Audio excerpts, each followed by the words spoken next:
Sveicināti jaunieši un vecāki! Esam nonākuši līdz 9. klases jaunā tipa matemātikas eksāmena ģeometrijas daļai. Ģeometrija tā visbiežāk sagādā lielas galvas sāpes. Taču kopā mēģināsim iet cauri un saprast, ka patiesībā nekā traka tur nav. Nu ko, esat gatavi? Aiziet! 16. uzdevums. Ar cirkuli un lineālu konstruē dotā leņķa bisektris. Parādi neizdzēs ar cirkuli vilktās līnijas. Tātad leņķa bisektrise ir nogrieznis vai stars, kas sadala leņķi divās vienādās daļās.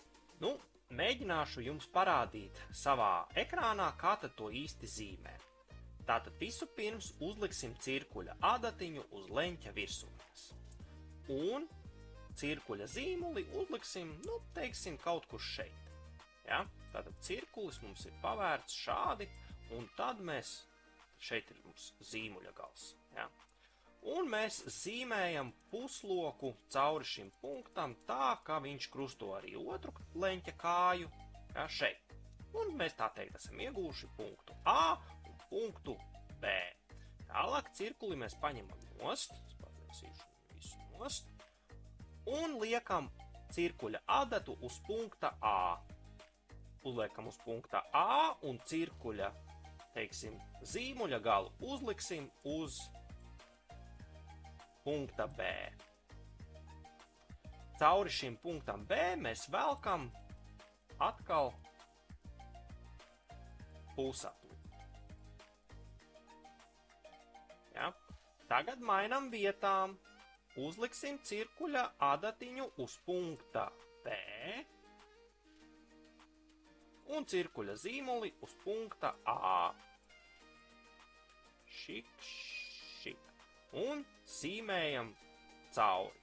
Tātad klak. Un redzam, ka šitien te veidojas krustpunkts. Šīs krustpunkts ir tas, ko mēs meklējam. Tā es padzēsīšu savu zīmēto cirkuli.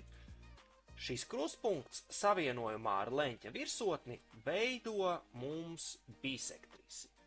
Ja? Protams, šobrīd ar brīvu roku zīmējot, man zīmējums ir diezgan neprecīzs, bet doma ir šāda. Ja? Un tā mēs arī uzzīmējam leņķa bisektrisi. Noteikti pamēģiniet arī paši mājās, izmantojot cirkuli, uzzīmēt kāda leņķa bisektrisi. 17. uzdevums. 3 stūra malu garumi nevar būt un doti 4 atbilžu varianti. Šeit uzreiz ir jāatcerās, kāda tad ir sakarība, lai mēs varētu spriest par to, vai 3 stūris ar malu garumiem eksistē vai ne. Skatāmies, mums, piemēram, ir 3 stūris ar malām A, B un C. Un sanāk tā, ka jebkuru divu malu summai ir jābūt lielākai nekā trešā mala. Jebšu, piemēram, A plus B malai ir jābūt lielākai nekā C. Ja? Vai arī A plus C ir jābūt lielākai nekā malai B. Un tā tālāk C plus B ir jābūt lielākai nekā malai A. Tagad skatīsimies katru piemēru, vai izpildās vai neizpildās šī te likumsakarība. Skatāmies.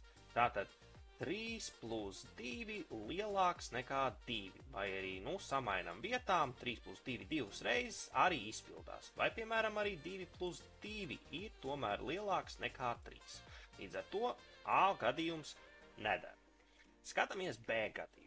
3 plus 14 lielāks nekā 16. Jā, 3 plus 16 lielāks nekā 14, un 14 plus 16 ir lielāks nekā 3. Jā, tad B gadījums arī neder. Tagad skatāmies recku piemēru. 3 plus 4 lielāks nekā 6 izpildās, 3 plus 6 lielāks nekā 4 izpildās, un arī 4 plus 6 lielāks nekā 3 izpildās. Neder. Protams, ka šobrīd pēc izslēgšanas metodas mēs zinām, ka ir D atbilde, taču pārbaudīsim. 3 plus 4 lielāks nekā 7. Paga. Redz, kur ir. 3 plus 4 ir 7, un mēs nevaram apgalvot, ka 7 ir lielāks nekā 7. Ne. Tak. 7 ir vienāds ar 7. Līdz ar to šis 3 stūris neeksistē, un pareizā atbilde ir D. 18. uzdevums. 3 stūra OPA malu garumi ir OP vienāds 12 cm, PA vienāds 10 cm un AO vienāds 11 cm. Nosaki, kurš ir 3 stūra OPA lielākais leņķis. Šeit mēs izmantosim sakarību starp leņķi un 3 stūra malu, un tā ir sekojoša. Tātad pirms uzzīmēsim 3 stūri un atliksim burtus. Tātad mazākā mala ir 10 cm un tā ir PA. Tā kā burts P pieder arī garākajai malai, es viņu lieku šeit, bet burtu A likšu šeit. Un pēdējais burts man ir O. Tātad PA ir 10 cm, AO man ir 11 cm un OP ir 12 cm. Un sanāk tā, ka leņķi ir proporcionāli, tā teikt, malā. Ko tas nozīmē? Nozīmē, ka pretī garākajai malai būs vislielākais leņķis. Savukārt pretī mazākajai malai būs vismazākais leņķis, un attiecīgi vidējais leņķis ir vidējai malai. Bet šajā uzdevumā mums prasa tieši lielākais leņķis, un lielākais leņķis ir pretī malai, kura ir 12 cm gara, un šis leņķis ir PAO. Ja, pierakstu leņķis PAO. 19. uzdevums. Formulē patiesu apgalvojumu romba pazīmi, ierakstot trūkstošo daudzpunktes vietā. Tā, uzmetamāts, ja paralelogramma diagonāles, tad paralelograms ir rombs.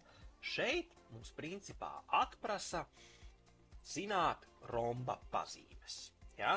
Bet mēs paņemsim nedaudz vairāk, atkārtosim, kādas ir paralelogramma pazīmes un kādas tieši konkrēti ir romba pazīmes. Aiziet. Tātad pirmā paralelogramma pazīme. Tātad, ja četrstūra pretējās malas pa pāriem vienādas, tad tas ir paralelograms. Ko nozīmē vienāds? Vienāds zīmējumā izstāsta, ka tas ir atzīmēts ar vienādu skaitu svītriņām. Šeit ir 2, šeit ir 2. Tātad šitās malas ir pa pāriem vienādas. Un arī šī mala, kur ir viena svītriņa, arī dzen pa pāriem vienādas. Un mēs varam droši apgalvot, ka četrstūris ir paralelograms. Nākošais, ja četrstūrī pretējie leņķi ir pa pāriem vienādi, tad tas arī ir paralelograms. Tātad skatāmies, redz, kurš viens leņķis, otrs leņķis, un redz, kur atkal viens leņķis un otrs leņķis. Šādā veidā, varat ievērot, mēs pierakstam leņķu vienādību. Un ja mēs to izdarām, mēs varam droši apgalvot, ka četrstūris ir paralelograms. Trešā pazīme, ja diagonāles krustpunktā dalās uz pusēm, tad četrstūris arī ir paralelograms. Skatāmies, tātad diagonāles no viena stūra uz otru, no viena uz otru, un atkal viņu vienādība ir pierakstīta ar svītriņām. Tad šeit ir viens nogrieznis vienāds, un šeit ir otrs nogrieznis vienāds. Šeit viens, un šeit otrs. Tādā veidā mēs secinām, dalās uz pusēm. Tātad četrstūris paralelograms. Un pēdējā pazīme, ja divas malas ir vienādas un vēl paralēlas, tad četrstūris arī ir paralelograms. Tātad mums atliek uzrakstīt, ka šī mala ir vienāda ar šo malu un pateikt, ka savā starpā tās ir paralēlas. Ja?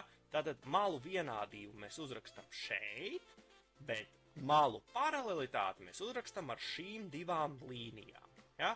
Un tad mēs droši apgalvojam, ka dotais četrstūris ir paralelograms. Tālāk ķeramies klāt pie romba pazīmēm. Rombs ir paralelogramma speciālgadījums, kuram ir savas pazīmes. Tātad pirmā pazīme, ja paralelogramma diagonāls ir perpendikulārs, tad tas ir rombs. Kā izstāsta perpendikularitāti? Perpendikularitāti atzīmē ar šādu te četrstūrīti. Ja? Un pieraksts ir tāds apgriezts T burts. Mēs pasakām, ka nogrieznis LP ir perpendikulārs nogrieznim NT. Un tad mēs droši varam apgalvot, LNPT mums ir rombs. Nākošais. Ja divas blakus malas ir vienāda garuma, tad tas arī ir rombs. Ja? Tātad skatāmies, mums ir paralelograms, un mēs gribam saprast, vai tas ir rombs. Un mums ir pateikts, ka divas blakus malas ir vienādas. Ja? HI ir vienāda ar HL. Tātad mēs varam droši secināt, ka dotais paralelograms ir rombs, un viņam ir visas vienādas malas. Trešā pazīme. Ja paralelograma diagonālas dala uz pusēm katru leņķi, tad tas ir rombs. Tā, uzreiz brīdinu, šis zīmējums nav akurāts, bet, ierodiet, ģeometrijā bieži vien iedos neakurātus zīmējumus un uzvedīsies tā, it kā šis zīmējums būtu akurāts. Bet galvenā doma ir tāda, ka šī diagonāla, ko jūs šeit redzat, ja, sadala šo un šo leņķi vienādās daļās, un arī šo leņķi sadala vienādās daļās. Ja, ka leņķis 1 ir vienāds ar leņķi 2, leņķis 5 ar leņķi 6, un arī šie divi leņķi savā starpā ir vienādi. Jebšu mēs varam nosaukt viņus par bisektrisēm. Un ja tā gadās šajā paralelogramā, mēs varam droši apgalvot, ka tas ir rombs. Un visbeidzot, ja paralelograma visas malas ir vienāda garuma, tad tas ir rombs. Šajā gadījumā šeit ir rakstīts četrstūris, bet mums var arī būt paralelograms. Ja? Četrstūris un paralelograms, tās iet kopā. Ja? Tātad mums ir pateikts, ka visas malas ir vienāda garuma, tad mēs droši apgalvojam, ka tas ir rombs. Pēc īsā ievada par paralelograma un romba pazīmēm izpildīsim uzdevumu. Tātad mums ir jāuzraksta pareizi apgalvojums. Ja paralelograma diagonāles tukšums, tad paralelograms ir rombs. Un šajā gadījumā ir domāts, ka ja paralelograma diagonāles ir perpendikulāras,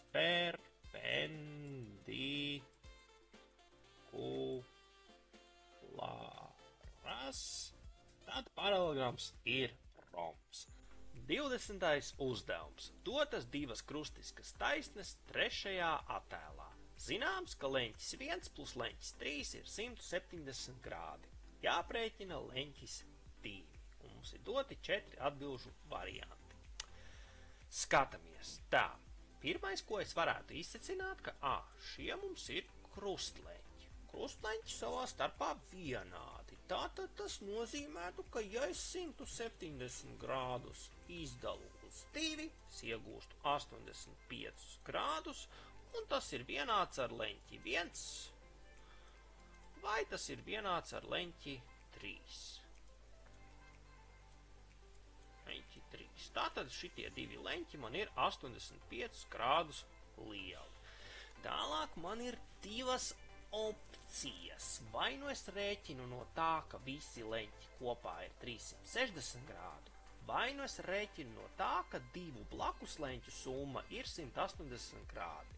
Man šobrīd sakarīgāk izstāsta skats, ka es paskatos uz leņķi 1 un leņķi 2, saprotu, ka tie taču ir blakus leņķi, un ka blakus leņķu summa ir jābūt 180 grādi. Tas ir pierakstā iztīdos šādi, ka leņķis 1 plus leņķis 2 ir vienāds ar 180 grādiem.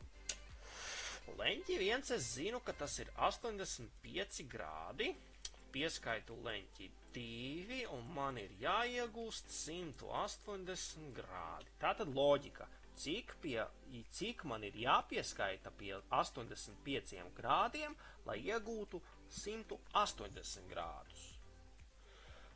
Mana loģika saka, ka leņķis 2 ir vienāds 180 grādi mīnus 85 grādi, un tas ir 95 grādi. Lūk, šādā veidā mēs varam nonākt pie atbildes D, kas ir 95 grādi. esam izgājuši cauri pirmajiem 5 ģeometrijas uzdevumiem no jaunā tipa matemātikas eksāmena. Ja jums patika mans mācīšanas stils un vēlaties kopā ar mani gatavoties kā 9. tā arī 11. klases matemātikas eksāmeniem, droši rakstiet. Visādi citādi tiekamies ar jums nākamajā epizodē. Atā!